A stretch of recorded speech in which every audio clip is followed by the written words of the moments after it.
Good morning student.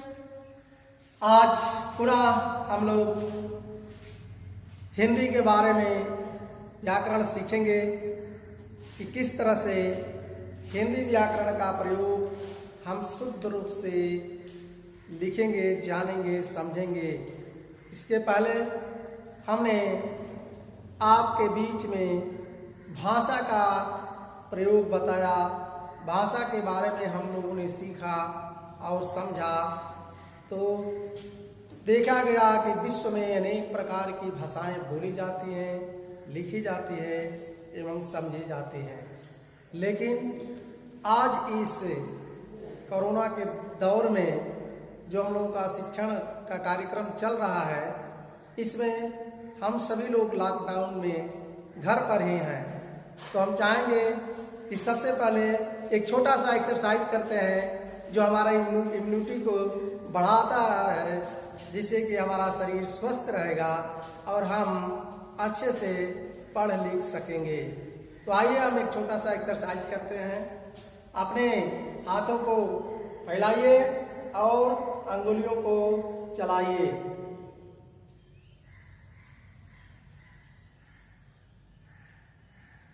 इसके बाद अपनी मुट्ठी को बंद कीजिए और कलाई को गोल में घुमाइए।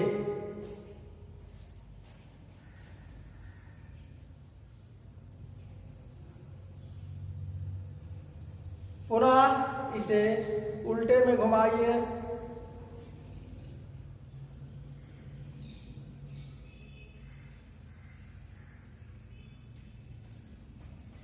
अपने हाथों को कंधों पर रखिए और गोल में घुमाइए।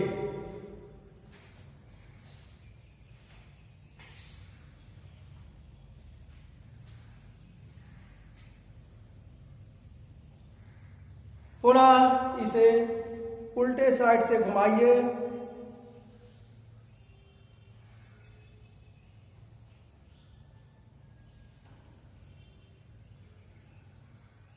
स्टॉप। आइए अपने सिर को ऊपर और नीचे कीजिए।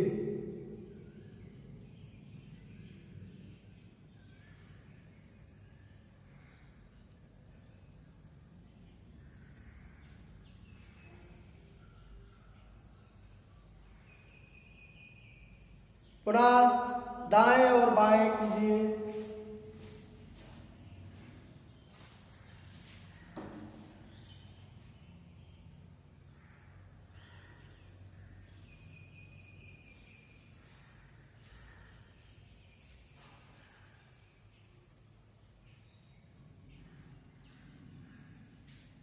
फिर अपने सिर को गोल में घुमाइए।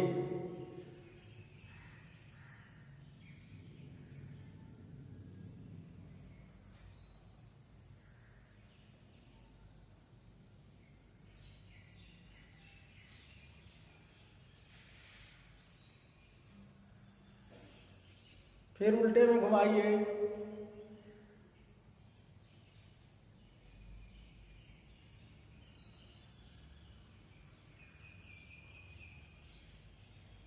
पुनः अपने सिर को आगे की तरफ निकालिए।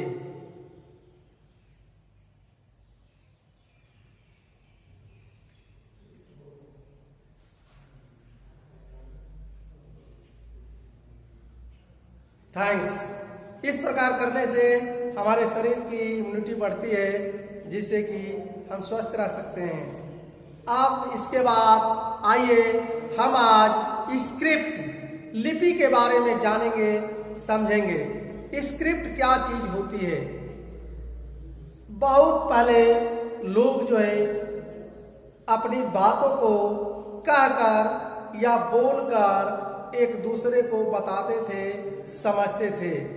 लेकिन वह बोली हुई बात जो है बहुत समय तक सुरक्षित नहीं रह पाती थी, असुरक्षित रहता था। अतः हमें अपनी बात को बोलने और लिखने की भी आवश्यकता पड़ी, जिससे कि हम अपनी कोई भी बात को सुरक्षित रख सकें। इसलिए हमें अपनी बात को कहने के लिए और फिर उसे लिखने के लिए जिस चिन्हों का हम प्रयोग करते हैं उस चिन्ह को ही हम लिपि कहते हैं।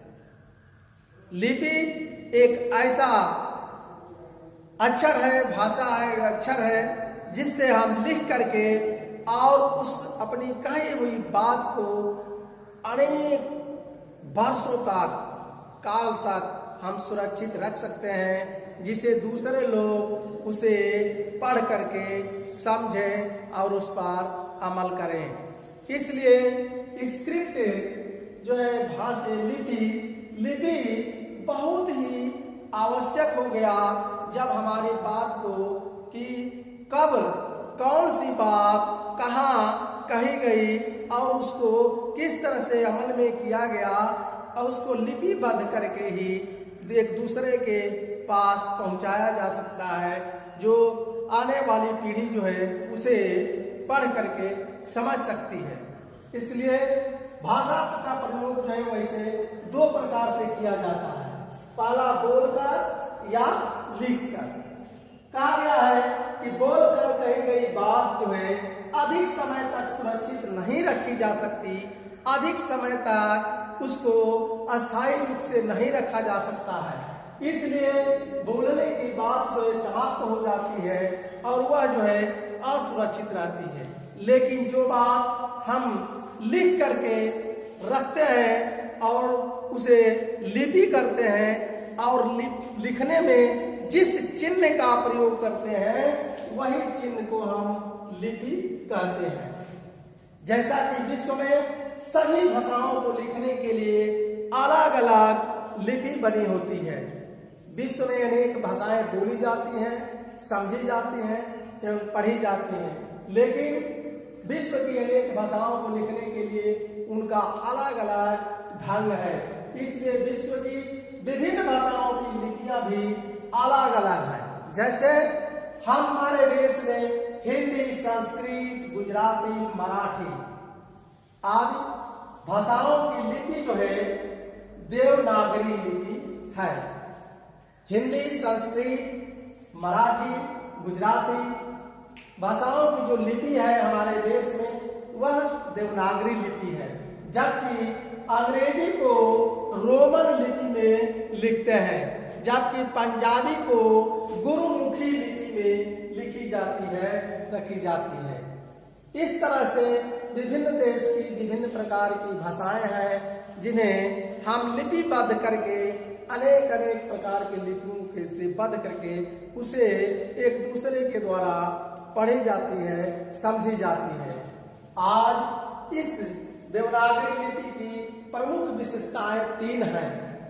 पहला, देवनागरी लिपि संसार की सभी लिपियों में श्रेष्ठ है। भारत में जो बोली जाती है भाषाएं हिंदी, संस्कृत, गुजराती, मराठी, इनकी लिपि जो है देवनागरी है और देवनागरी लिपि को संसार की सभी लिपियों में से श्रेष्ठ लिपि मानी जाती है। इसमें हर प्रकार की ध्वनि को प्रकट करने की शक्ति है। देवनागरी लिपि में प्रत्येक प्रकार की ध्वनि को प्रकट करने के लिए अधिक से अधिक उसमें शक्ति है, क्योंकि जैसा बोला जाता है वैसा ही लिखा जाता है और जैसा लिखा जाता है वैसा ही बोला जाता है। इसलिए देवनागरी लिपि विश्व की प्रमुख लिपियों में से सर्वश्रेष्ठ लिपि है। दूसरा, इसी के साथ नागरी का अक्षर क्रम सर्वोत्तम है। जो देवनागरी लिपि है उसका अक्षर क्रम जो है सर्वश्रेष्ठ है। यह वर्णों के उच्चारण विधि के अनुसार होता है। पहले स्वर आता है, उसके बाद व्यंजन का प्रयोग करते हैं। इसके बाद नंबर 3, देवनागरी लिपि में हिंदी भाषा के सभी अक्षरों के चिन्ह विद्यमान है। कहा गया है कि देवनागरी लिपि जो है प्रमुख रूप से जो संस्कृत भाषा है वह देवों के जो हमारे बहुत पहले पुराणों में जो लिखी जाती थी वह लिपि जो है आज प्रचलित है, जिसे देवनागरी लिपि में आज प्रस्तुत किया गया है, जो पहले बहुत पहले हिंदी भाषा के सभी अक्षरों के चिन्ह विद्यमान रहते थे और अन्य लिपियों में यह गुण नहीं है। थैंक्स।